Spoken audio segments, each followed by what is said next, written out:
Alhamdulillah, alhamdulillahil qail wa kadzalika ja'alnakum ummatan wasatan litakunu syuhada'a 'alan nas wa yakuna ar-rasulu 'alaikum syahida. Ashhadu an la ilaha illallah wahdahu la syarika lah wa ashhadu anna Muhammadan 'abduhu wa rasuluh. Allahumma salli wa sallim ala ashrafil anbiya'i wal mursalin Nabiyyina Muhammadin wa ala alihi wa sahbihi ajma'in, amma ba'd. Faya ayyuhal muslimun, usikum wa iyaya bitaqwallah faqad fazal muttaqun. Kama qala ta'ala, inna akramakum indallahi atqakum. Hadirin kaum muslimin rahimakumullah. Mengawali khutbah ini tentunya kami dahului dengan menyampaikan wasiat takwa khususnya untuk diri pribadi kami dan kepada kita semua. Marilah kita terus berusaha di sisa-sisa umur kita ini untuk terus berupaya menjalankan segala perintah-perintah Allah dan terus berusaha menjauhi segala larangannya. Kaum muslimin rahimakumullah, khutbah saya pada kesempatan kali ini saya beri judul Moderasi Beragama. Saat ini terutama pemerintah tengah berusaha untuk menebarkan, untuk menyampaikan kepada seluruh masyarakat Indonesia agar bisa menjalankan salah satu programnya, yakni bagaimana moderasi beragama itu dijalankan oleh seluruh bangsa Indonesia, baik yang beragama Islam maupun agama-agama lainnya yang non-Muslim.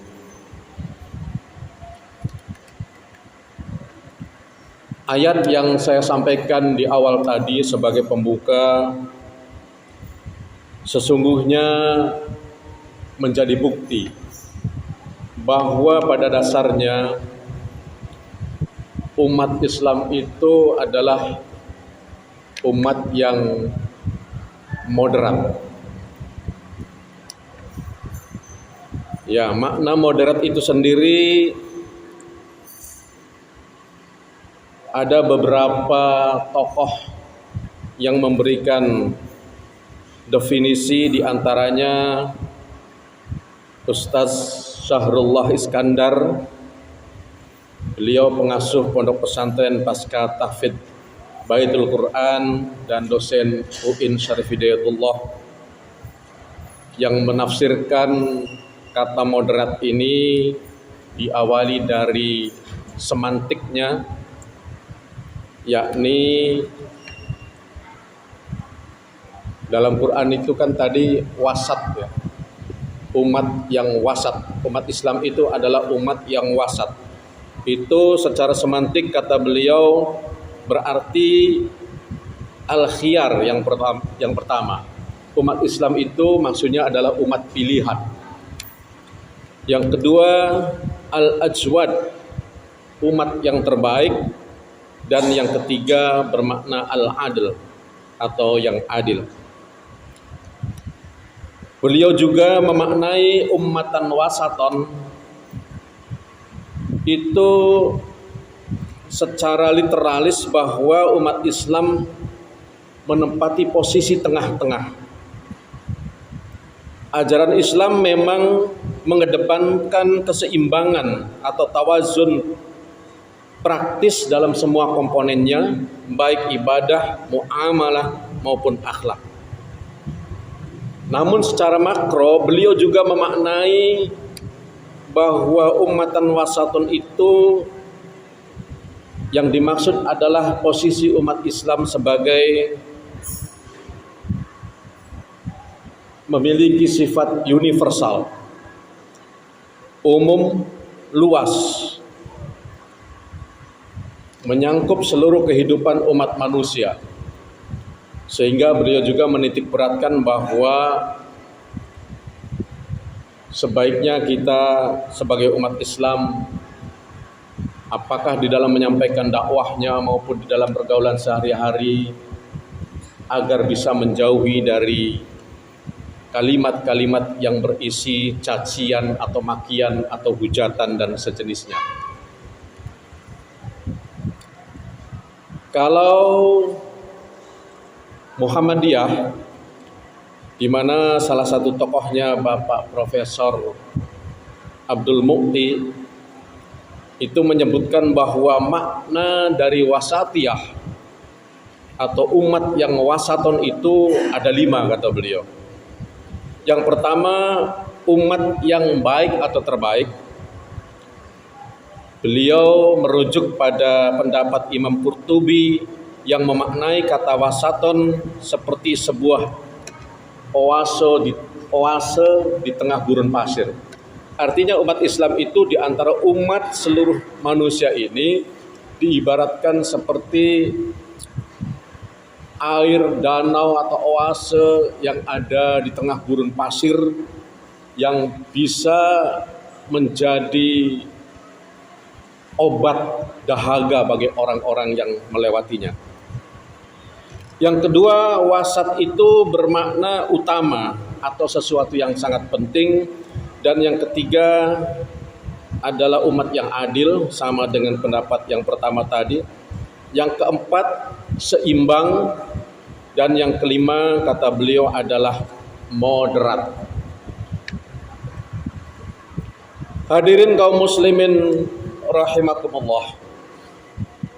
Ayat yang saya sampaikan di awal itu ada di dalam surat Al-Baqarah ayat 143.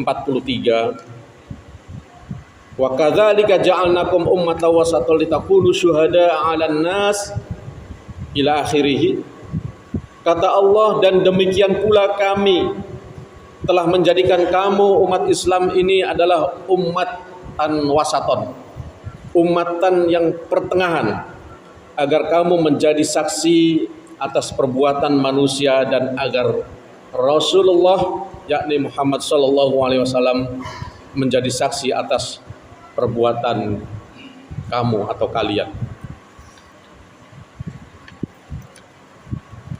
Ada juga beberapa tokoh atau ulama yang memaknai ketika kita sebagai umat Islam tidak berpegang teguh kepada ayat ini, tidak wasaton, tidak moderat, itu bisa kalau keterlaluan menjadi berlebihan, melampaui batas.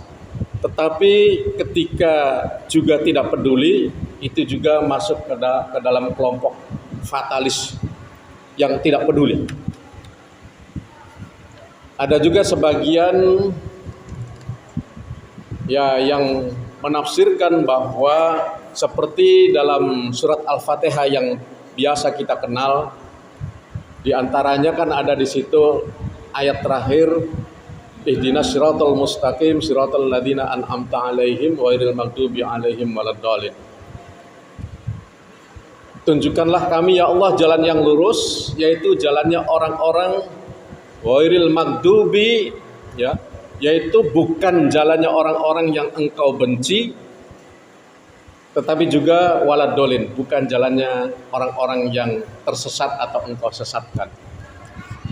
Itu ada yang menafsirkan bahwa al-maghdub di situ yang dibenci oleh Allah itu adalah gaya hidup kaum Yahudi dulu di zaman Rasulullah, yang hidupnya itu tujuan utamanya hanyalah urusan dunia.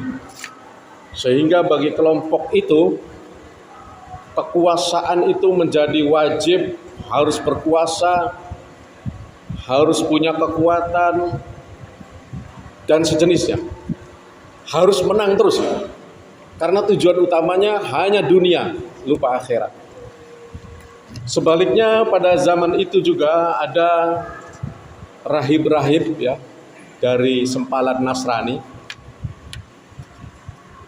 yang berbeda 180 derajat dengan kelompok yang pertama. Kalau yang kelompok kedua ini tidak peduli sama sekali dengan dunia, sampai-sampai hidupnya itu menggunakan baju yang compang-camping, makan seadanya, bahkan makan dari makanan sisa-sisa orang lain. Jadi akhirat melulu, tidak peduli dengan dunia. Itulah sebabnya umat wasaton ini adalah tengah-tengah. Umat Islam itu tidak boleh terlalu rakus kepada dunia. Dunia bukan tujuan utama semata-mata, tetapi juga tidak boleh menyerah dalam menghadapi kehidupan dunia. Dunia harus kita usahakan. Dunia harus kita cari untuk bekal hidup kita. Tetapi tujuan hakiki dari hidup kita bukan berakhir di dunia saja. Ada kehidupan setelah dunia ini, yakni akhirat. Itulah sebabnya maka umat Islam dianjurkan, diwajibkan dalam kesehariannya itu berusaha ikhtiar untuk kehidupan dunianya, tetapi juga terus beribadah, terus beramal soleh untuk bekal di akhiratnya. Hadirin kaum muslimin rahimakumullah. Sebab kalau melampaui batas itu juga dilarang oleh Allah, seperti tersurat di dalam surat An-Nisa ayat 171, kata Allah, ya ahlal kitab la taghlu fi dinikum wala taqulu 'alallahi illal haq. Ya Allah menegur ahli-ahli kitab zaman dulu, wahai ahli kitab, kata Allah, janganlah kamu melampaui batas dalam agamamu dan janganlah kamu mengatakan terhadap Allah kecuali yang benar. Begitu juga dalam surat Al-Maidah ayat 78 yang artinya telah dilaknati orang-orang kafir dari Bani Israel dengan lisan Daud dan Isa putra Maryam, yang demikian itu disebabkan mereka durhaka dan selalu melampaui batas. Hadirin kaum muslimin rahimakumullah. Kita bersyukur sebenarnya kalau khusus bicara umat Islam Indonesia, kita ini sikap moderat kita ini sudah ditunjukkan sejak awal negara ini merdeka. Ketika itu sebenarnya sudah lahir ya apa yang dikenal dengan Piagam Jakarta, di mana dalam rumusan Pancasila yang ada di dalam pembukaan Undang-Undang Dasar 45 itu sila pertamanya kan ketuhanan yang Maha Esa, ketuhanan dengan mewajibkan syariat Islam bagi pemeluk-pemeluknya. Nah, ini diprotes oleh umat lain karena salah menafsirkan. Dikiranya kalau ada kalimat seperti itu, Indonesia ini negara Islam. Padahal yang dimaksud di situ adalah khusus umat Islam itu pemerintah perlu memperhatikan kewajiban-kewajibannya agar dijalankan. Bahkan protesnya sangat luar biasa, sampai-sampai ada ancaman kalau itu masih mau diteruskan maka akan memisahkan diri dari NKRI. Dan tokoh kita yang ada di BPUPKI kemudian mengalah, okelah, demi keutuhan NKRI, demi persatuan dan kesatuan, maka 7 kata di dalam sila pertama itu kemudian dihilangkan menjadi ketuhanan yang Maha Esa saja. Ya akhirnya kita terus terang umat Islam dalam menjalankan agama, ya memang tidak salah kalau ada yang menyampaikan bahwa sudah seperti sekuler, masing-masing urusan pribadi agama itu. Negara tidak perlu ikut campur dengan kewajiban individu umat Islam ini. Dan itulah pengorbanan kita. Kita juga sudah berkorban. Banyak ya moderat yang kita perlihatkan. Contohnya ini hari Jumat. Liburnya agama lain itu hari ibadahnya libur. Kita hanya dikasih waktu 1 jam. Ya 2 jam paling lama, jam 11 sampai jam 1 untuk ibadah Jumat ini. Bahkan belakangan kadang-kadang kantor sekolah istirahatnya bukan jam 11 lagi, ada yang setengah 12. Bahkan sampai ada yang jam 12 kurang 15. Saya pernah protes, waduh, kalau jam 12 kurang 15, bagaimana kalau saya dapat jadwal khutbah jauh jaraknya, belum mandi, ya, belum ganti baju, tidak cukup. Jadi kadang-kadang ya saya harus duluan kalau lagi rapat dan lain sebagainya. Tapi ini juga kalau kita hayati ini rasa moderat kita, rasa toleran kita, alhamdulillah kita bersabar. Dan pada saat ini juga yang lagi viral azan atau mengaji melalui toa juga sedang diatur. Ya, ini sebenarnya kalau masalah azan melalui toa ini kan debating juga. Artinya para ulama juga berbeda pendapat. Ada yang membolehkan, setuju, tetapi ada juga yang tidak setuju. Yang tidak setuju itu landasannya ya karena dianggap hal yang baru, dianggap bid'ah. Jadi azannya pakai teriak saja begitu. Tetapi yang setuju juga punya landasan bahwa Rasulullah pernah menganjurkan azan untuk lebih keras agar orang lain terdengar. Nah, cuma memang yang jadi masalah ini sebenarnya yang viral-viral ribut ini akhirnya menurut saya kasihan Pak Menteri Agama ya. Ini adalah sedikit terpeleset bicara yang mengambil tamsilnya, mengambil ibaratnya itu dengan suara anjing itu. Padahal kalau hanya azan itu memang ada ulama yang boleh, ada yang tidak boleh. Ya, tapi memang ketika azan itu diredupkan, ditiadakan, ada sebagian tokoh yang khawatir dari segi dakwah kemudian tidak ada lagi cahayanya. Artinya apa? Ini kan secara pribadi saja kita bersyukur dengan adanya azan, karena kita dipanggil oleh Allah melalui corong masjid-masjid. Bahkan bagi yang sudah terbiasa, misalnya jam 4 belum subuh ada suara sholawat, wassalatu wassalamu alaik, yang biasa tahajud itu pasti akan gembira karena dibangunkan oleh suara yang dari masjid itu. Ya, kecuali mungkin ya memang bagi yang merasa terganggu, mungkin juga kita sesekali merasa terganggu karena kadang-kadang capek sekali baru tidur jam 2 misalnya. Tetapi kalau kita mau toleran, ya tutup saja bantal kalau misalnya belum mau bangun jam segitu. Hadirin kaum muslimin rahimakumullah. Tetapi yang terpenting adalah saya paham konsep ini, terutama kita dalam beragama ini, kita juga sama tidak setuju ketika ada saudara-saudara kita kemudian masuk bersikap mengatasnamakan agama dan sikapnya itu, tindakannya itu jatuh pada radikalisme.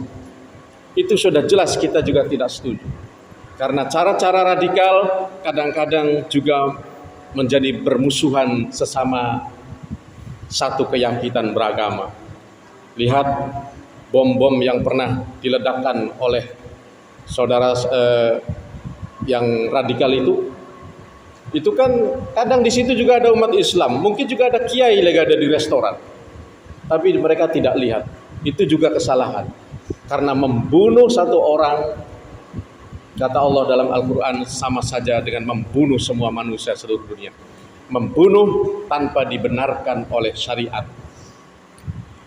Hadirin kaum muslimin rahimakumullah. Tentu saja ini menjadi satu masukan buat kita bahwa di dalam beragama kita tetap terus mengedepankan wasaton ini karena sesuai dengan ayat yang saya sampaikan ini.